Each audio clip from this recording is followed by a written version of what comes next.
انتوا يا هوانم يا اللي ماسكين التليفونات، انتوا من ساعه ما قمتوا من النوم. قولي صباح الخير. استبحنا واستبح الملك لله. يا ام لسان طويل يا اللي على طول انت بترد عليا.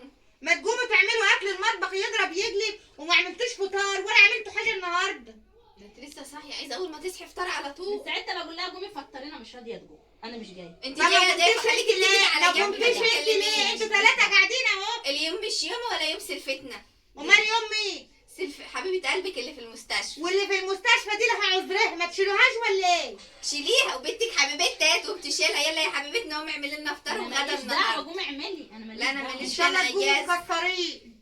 انا اجازه النهارده. وأنا مش الله عاملة مكان الله حاجة. يديك الصحه يا ام وعد، الله يديك الصحه. ايوه ايوه صحيح هي مندفعه بس تشتغل ب10 من عينتكم. ماشي. احنا قاعدين اجازه بقى النهارده. وانت قاعده قومي اعملي. لا انا اجازه. لا والنبي اجازتي. والنبي ودي اتحايلوا على بعض، اجازتك. اتحايلوا على بعض. على العموم لما يجيني الرجاله اللي جايينكم النهارده، ماشي. هتطلقنا. لما يجي اختي مع السلامه. لما يجي اللي جايينكم النهارده، هتريحوا معاك. ما انت هتريحي معانا. انا ليا كلام تاني مع الرجاله لما يجوا النهارده.